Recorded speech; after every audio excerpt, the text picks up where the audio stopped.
Well, I didn't remain unicornless for long. Yep, I went to Out of Dart's open house warehouse thing, met a bunch of really cool people, and I swear he probably sold one of these to every third person that walked in. Behold, the unicorn. You silly sleepyhead, wake up! Oh god, you guys. There's a lot in here, and I also have some upgrade parts for it. Now, there's a couple of things about this blaster that makes it absolutely, like, nigh unbeatable, and that's pretty evident from the first thing I show you with this whole trigger grouping here. Trigger, metal. Trigger guard, Metal. body, nylon. Big metal catch pieces and... mag release, this blaster's overkill. I don't know a whole lot about this company. I do know that Valor Blasters, Valtech, had some hand in consulting with this blaster. I have absolutely no ties to this company, but special thanks to OutofDarts.com for letting me have one of these beasts so I could test with it. But of course, they didn't pay me anything. My opinions are still completely my own, and I do have some pretty strong opinions about this blaster. Here's the plunger tube and everything. Solid metal. The breech itself is actually just nylon or something like that. It's got a metal barrel with a return spring, and the whole priming system is connected to a Picatinny rail, so you can use whatever Picatinny grip you want. And not only that, nearly every part of this gun has been expertly crafted and customized. Put you in there. It's a no plunger rod. It's a free-floating design, which I feel like we should see more often, and we don't. Fits together like that, and that is essentially the entire blaster. There's a bag full of accessories, including some little fiber optic pits for some sights. You're starting to see why we thought the Worker Seagull was meant to be a competitor to this thing. Bag full of hardware, including sling loops. Gotta love it. I see, the pins are actually the sling loops. Yeah, those are not going anywhere.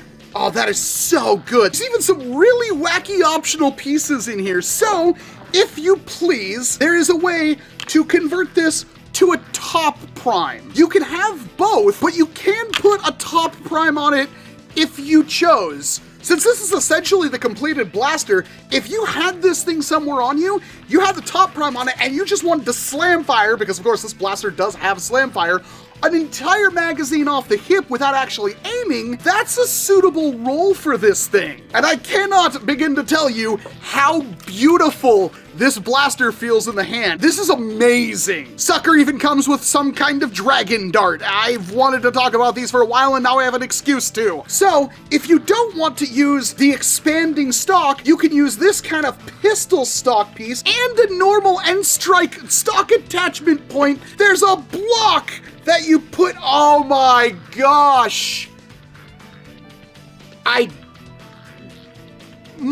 Every aspect of this blaster is blowing my mind so far. Oh, unicorn! So we've got a metal rear sight and a plastic nylon front sight. People always complain that I talk too much in my videos. And of course I could just unbox the whole thing, play with it, and then do the video. That might be the easier way, but this is amazing. We've got their magazine in a very strange color, but this is just a 15-round Talon geometry magazine, and of course it will work with any Talon magazine. And an adjustable collapsing stock. Gunfish bone 2. Upper cartridge receiver. The rear bracket converter. The rear end of the gun can be fitted with butt. And there we go, there's every single option for the Unicorn. Mag release, unfortunately, is only on the right-hand side of the blasters. The foam of these darts is made out of Ultra foam from the NERF Ultra dart. Really light prime, does have a return spring. It doesn't quite have enough snuff to push it all the way forward, but that still is popping pretty good. Then of course, slam fire, so hold down the trigger, prime it back, push it forward, and it automatically fires. And that's what that would be good to have, unless you really want to specialize this blaster. But in this setup, yeah, I can't aim. There's a gap. So technically, could use the sights with this on, but I can just hold the trigger and... That is so good! So trigger pull like, little bit of take up, and then super crisp break. Did I mention this thing's under $100? Yeah!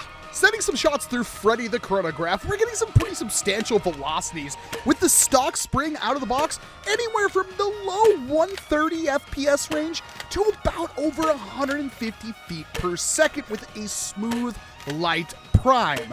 But of course, that's not the only thing the Unicorn is capable of, because we have an upgrade spring, the 1.8 spring, and an accompanying barrel. Now, I should note that changing out the barrels in this thing isn't exactly easy. You do have to completely take apart the entire blaster, which is unfortunate. And the spring does make it a bit stiffer of a prime, which would also reduce your rate of fire on slam fire. But the good news is now the velocity is much increased, and we can hit over 200 feet per second on some shots, with most of the shots being at about 195 feet per second, which is much better despite the slightly stiffer prime that you get with this upgraded spring. Yes, 200 FPS from a super tiny compact thing. The only real issue is that, yeah, the extended barrel does kind of reduce the compactness. And once you start extending out stocks and putting on a scar muzzle, it's like it's a proper primary sized blaster now. And the prime isn't super heavy, but it's not pinky prime or anything like that. It is it's a concerned effort. It's super smooth. In fact, when I was putting in that extended barrel, I had to take the entire blaster apart, and I noticed that the actual priming mechanism has bearings on it to smooth out that prime as much as possible. But it's not light, because it is a very short stroke prime. And then pitting the Unicorn through an accuracy test, it performed admirably, exactly where you'd want a blaster like this to perform, even with the standard little worker scar.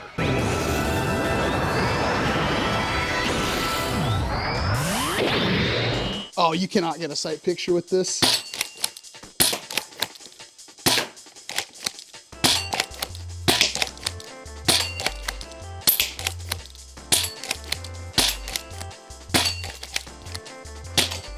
All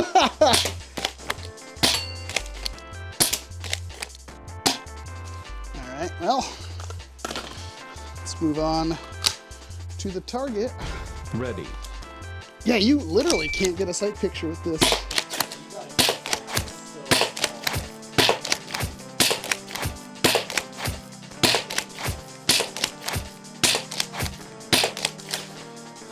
$51? It's not half bad for not having a single idea of where to hold this thing.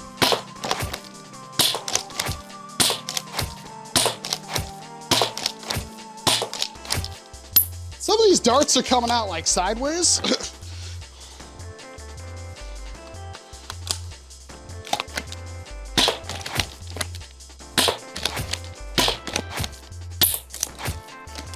$66. Ready.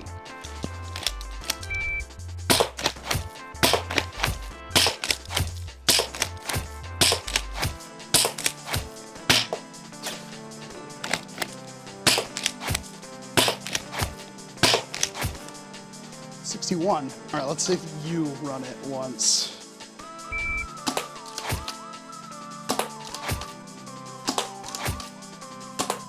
Oh no.